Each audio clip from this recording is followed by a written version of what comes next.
तो hello students, अब जो बच्चों का बहुत बड़ा डाउट है कि क्या इस बार यानी कि 2024 के CUET एग्ज़ाम में नॉर्मलाइजेशन होगा कि नहीं होगा, और अगर नॉर्मलाइजेशन होता है तो नॉर्मलाइजेशन का प्रोसेस है क्या, कैसे काम करता है, डिटेल में बात करेंगे बिना किसी डाउट के। ठीक है, बाकी कोई डाउट रह जाए तो नीचे कमेंट बॉक्स ओपन है, कमेंट बॉक्स में पिन में एक लिंक पेस्ट करा रखा है, मैंने पिन करा रखा है जिसमें आपको टेलीग्राम का लिंक मिलेगा।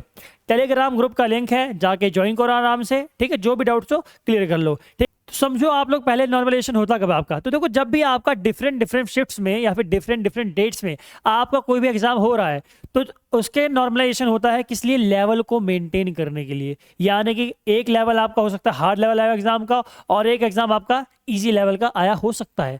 तो उन दोनों को मिक्स करने के लिए, एक एवरेज स्कोर लाने के लिए आपका नॉर्मलाइजेशन का प्रोसेस गेम में आता है। इसका गोल क्या होता है, to vary the difficulty level across shifts. यानी कि जितने भी शिफ्ट्स में आपके एग्जाम हुए थे उनमें क्या क्या डिफिकल्टी का लेवल था उसको जोड़ देता है ये। ठीक है, अब हम बात करते हैं कि भाई आपका किस लिए बच्चे बोल रहे हैं कि इस बार आपका नॉर्मलाइजेशन होना चाहिए। बच्चे ऐसा क्यों सोच रहे हैं, बिकॉज मैं बताता हूं आपको। एक आपका था 15 जून और एक डेट थी आपकी 29 जून। ठीक है, इस डेट को आपके एक ही एग्जाम 2 डेज पर हुए थे। पहला आपका एग्जाम इंग्लिश की बात करते हैं हम लोग, ठीक। सेकंड आपका एग्जाम कौन सा था, केमिस्ट्री की बात करें अगर हम लोग, बड़ी गंदी राइटिंग लिख रहा हूँ, बाप रे बाप, क्या करेंगे बच्चे। ठीक है, केमिस्ट्री आपका, सेकंड आपका बायोलॉजी का था, नेक्स्ट आपका कौन सा था, जीटी का था। ठीक है, और यही सेम एग्जाम्स आपके डेट्स को थे, कौन सी, 29 वाली डेज को। यानी कि 29 को भी आपका सेम एग्जाम यही था। ठीक है, तो 2 डेट्स तो आपकी हो गई। मैंने क्या बोला कि नॉर्मलाइजेशन तब लगता है जब आपका 2 डेट्स को या फिर डिफरेंट डिफरेंट शिफ्ट्स में आपके एग्जाम हुए हों। ठीक है, एग्जाम तो आपके 2 डेट्स को हो गए। अब बच्चों के बीच में क्या है भाई, बच्चे क्यों बोल रहे हैं कि कौन सा, किस में मार्क्स आपको ज़्यादा मिलने चाहिए या फिर इसमें आपको मार्क्स कम मिलने चाहिए, क्यों बोल रहे हैं बच्चे। देखो पहली बात, अगर हम बात करें इन दोनों के बीच में गैप कितना है, तो गैप आपका आ चुका है 14 डेज का। 14 दिन का आपका गैप था। तो पहली बात, इन बच्चों को टाइम पढ़ने के लिए जो मिला था उससे इन बच्चों को टाइम कितना मिला, ज़्यादा। टाइम कितना मिला, ज़्यादा। ठीक है, तो एक बेनिफिट इनके पास। सेकंड बेनिफिट, इस एग्जाम में क्या हुआ था, मिसमैनेजमेंट। आप लोगों को पता ही है कि आप लोगों ने तो फेस किया है इसको, कि इस एग्जाम को क्या हुआ था आपका, मिसमैनेजमेंट। फिर आपका नेक्स्ट थिंग क्या, एक तो टाइम ज़्यादा हो गया, टाइम का इशू हो गया, लिख दिया मैंने वहाँ पे ज़्यादा। नेक्स्ट आपका क्या था, पेपर का पैटर्न।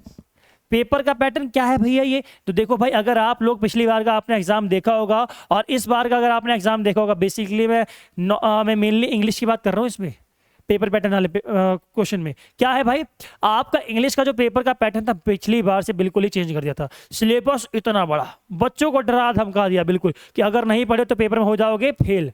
और बच्चे इतना मेहनत करके पढ़ गया है, लेकिन पेपर में क्वेश्चन पूछा सिर्फ 4-5 शिफ्ट से, सिर्फ 4-5 सेक्शन से आपके इंग्लिश में क्वेश्चन पूछे गए। तो बच्चों के साथ यहाँ पे क्या हो गया, मोए मोए। नेक्स्ट थिंग आपकी क्या हुई, देखो कितने कॉम्प्रिहेंशन दिए थे आपके पेपर में, 4 कॉम्प्रिहेंशन। यानी कि टाइम टेकिंग एग्जाम कैसा था आपका, टाइम टेकिंग। यानी कि आपको क्या मिला, लेस टाइम। क्या मिला आपको, लेस टाइम। तो इन्हीं सब चीजों को मुद्दा बना के बच्चों ने बोला कि हमें क्या चाहिए, हमें तो चाहिए नॉर्मलाइजेशन। यानी कि अगर नॉर्मलाइजेशन हो तो 15 जून को जिनका एग्जाम था, और एक और बात, आपका शिफ्ट हुआ था एग्जाम।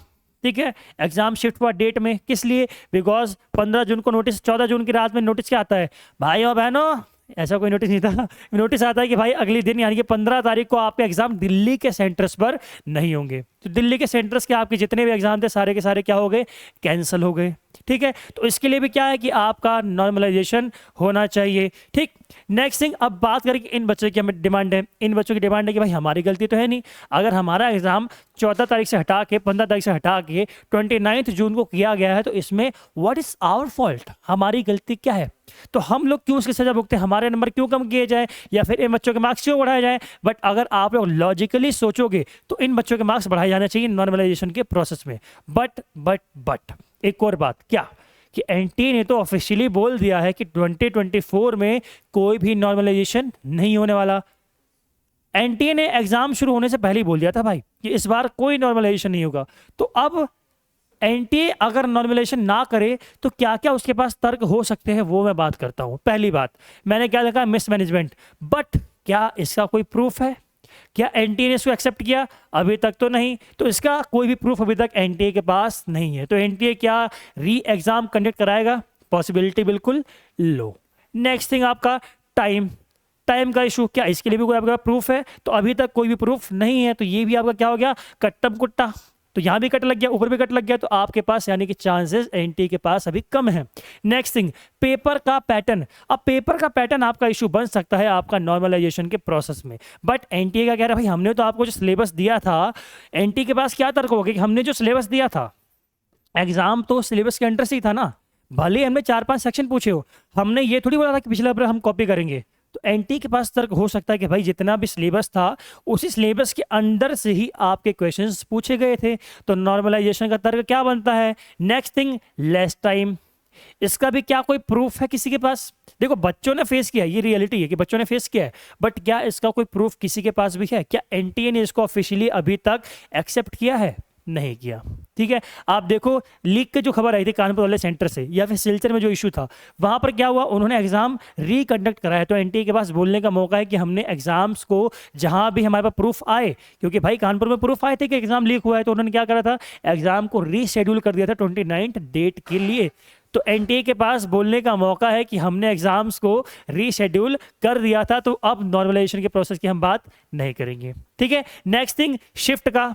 एग्जाम जो शिफ्ट हुआ तो एनटीए क्या बोलेगा कि भाई हमने तो एग्जाम शिफ्ट किया, बट इस बात पे आ सकता है, शिफ्ट पे सारी बात टिक सकती है कि जब हमने एग्जाम शिफ्ट किया तो बच्चों को यहाँ पर पेपर का पैटर्न पता चल चुका था कि 15 जून को जो पेपर का पैटर्न था और सेम पैटर्न यहाँ फॉलो हुआ था, तो इन बच्चों को फायदा हुआ था। तो सिर्फ इस बेस पर आपका अगर होना होगा तो नॉर्मलाइजेशन हो सकता है, जिसके चांसेस मेरे को लगते हैं। ठीक है, मैं कोई डीयू का आपका डीन नहीं हूं, तो मेरी तरफ से कोई कंफर्मेशन ना समझे, वो कोई भाई बना के वीडियो आ जाए लेके इस पर रिएक्शन वीडियो टीच मी वाले भैया का। ठीक है, टीच मी वाले राघव भैया ने क्या बोला, राघव भैया ने बोला कि हम लोग क्या करेंगे, इस बेस पर कराएंगे नॉर्मलाइजेशन, बट इस बेस पर नहीं हो सकता। भाई कोई भी ऐसा मत करना प्लीज, मैं आपको बता रहा हूँ जो मेरी थिंकिंग है। ठीक है, कि मुझे लगता है कि इस बात को लेकर आपका नॉर्मलाइजेशन हो सकता है, और अगर नॉर्मलाइजेशन होता है तो मैं सांत्वना रखूंगा इन बच्चों के साथ कि इन बच्चों के मार्क्स बढ़ने चाहिए। बिकॉज मेरे को पता ही मैंने कैसे कैसे कमेंट्स पढ़े बच्चों के। ठीक है, मुझे पता ही कैसे कैसे डीएम आए बच्चों के मेरे पास कि भैया हमारे साथ क्या क्या हुआ है, पानी की बोतल्स तक नहीं लेके जाने दी है। ठीक है, 45 घंटे का पेपर, 45 मिनट का पेपर कितने मिनट में खत्म कर दिया, 30 मिनट का टाइम दिया है, 20 मिनट का टाइम दिया है। तो बच्चों ने जो फेस किया है वो रियलिटी है कि उन्होंने फेस किया है, और मैं बच्चों के साथ खड़ा हूँ इस बात के लिए। मैं कभी नकार नहीं रहा कि बच्चों ने फेस नहीं किया, लेकिन यार देखो एनटीए एक ऐसी अथॉरिटी है जिसके लिए दोबारा एग्जाम कंडक्ट कराना या फिर री एग्जाम कंडक्ट कराना बहुत मुश्किल हो सकता था। ठीक है, अगर नॉर्मलाइजेशन का प्रोसेस लाती है तो नॉर्मलाइजेशन का प्रोसेस इतना घटिया है, यानी कि इसकी एक तो कोई डिस्क्रिप्शन नहीं है कि क्या प्रोसेस फॉलो करते हैं ये लोग। ठीक है, बाकी आपने देख ही लिया कि नीट में एनटीए ने क्या किया है। ठीक है, नेट के एग्जाम में क्या किया एनटीए ने, सबको बताया। तो इस बात में तो कोई शक नहीं कि एनटीए जो है पूरी तरह से एग्जाम्स को सफलतापूर्वक कंडक्ट कराने में नाकाम रहा है। तो कोई भी कुछ भी ऑफिशियली नहीं बोल सकता यूट्यूब पे आके कि भाई एनटीए नॉर्मलाइजेशन करेगा कि नहीं करेगा। जितने भी लोग बोल रहे हैं ना या फिर मना कर रहे हैं कि नहीं करेगा, उन लोगों के पास कोई प्रूफ नहीं है। पिछली बार का डेटा उठा के देखो, जिस एग्जाम में सबसे ज्यादा इशू थे, जिसमें लगा था कि नॉर्मलाइजेशन अगर होगा तो इन बच्चों के मार्क्स बढ़ेंगे, उन बच्चों के मार्क्स नहीं बढ़े। जिनका पेपर स्मूथली कंडक्ट कराया गया था उनके मार्क्स बढ़ गए। भाई पता है कि बहुत सारा डेटा होता है इसमें कि भाई ये देखते हैं कि कहाँ पे एग्जाम लेवल हाई था, एग्जाम लेवल डिफिकल्ट था। ये कैसे पता लगाते हैं लोग, पता है, ये पता करते हैं कि कौन सी डेट में आपके जो बच्चों के मार्क्स ज़्यादा आ रहे हैं। जिस डेट में ज़्यादा आ रहे हैं इट मीन्स वहाँ का एग्जाम लेवल क्या था, ईजी था। ठीक है, और जिसमें बच्चों के मार्क्स कम आ रहे, जिस शिफ्ट में मान लो 15 मई के बच्चों के नंबर ज़्यादा आ गए।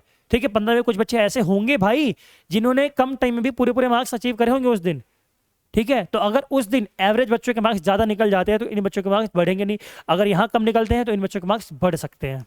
ये मतलब बहुत लंबा प्रोसेस है इसका, ये कोई भी डिफाइन नहीं कर सकता, बिकॉज एनटीए एक ऐसी अथॉरिटी है जिसको खुद अपने प्रोसेस नहीं पता होते ढंग से। ठीक है, एग्जाम तो वो लोग कंडक्ट ढंग से करा नहीं पाते हैं, क्या ही प्रोसेस फॉलो करेंगे वो लोग।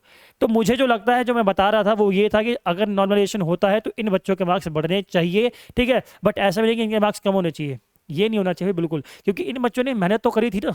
इनको अगर एक्स्ट्रा टाइम मिला है तो इसमें इन बच्चों का कोई मतलब, इन बच्चों ने खुद तो कुछ किया नहीं था, वो तो आपने खुद ही किया है ना। तो अगर मार्क्स बढ़ाने होंगे तो इनके बढ़ने चाहिए, बाकी इनके मार्क्स कम नहीं होने चाहिए यार। ठीक है, अब कम 1-2 मार्क्स का इश्यू तो आपको आ सकता है। ठीक है, अगर नॉर्मलाइजेशन होता भी है तो 10-15 मार्क्स का ही फर्क पड़ेगा, ज़्यादा फर्क नहीं पड़ेगा। वो एक्सेप्शनल केस होते हैं जब आपके ज़्यादा मार्क्स बढ़ जाए। 100-200 मार्क्स का अंतर नीट की तरह नहीं आने वाला है यहाँ पर, जो ग्रेस मार्क्स बांटे गए नीट में वैसा यहाँ पर नहीं होगा। ठीक है, तो जो मैं कहना चाह रहा था मैंने कह दिया आपको कि अगर नॉर्मलाइजेशन होता है तो किसके मार्क्स बढ़ेंगे, किसके मार्क्स कम हो सकते हैं, डिटेल वीडियो बना दी आपकी, ठीक है। फिर भी कोई इशू हो तो कमेंट बॉक्स में कमेंट कर देना, ठीक है। मैं आपके साथ हमेशा खड़ा हूँ। चलो आज की वीडियो में इतना ही। जय हिंद, जय भारत।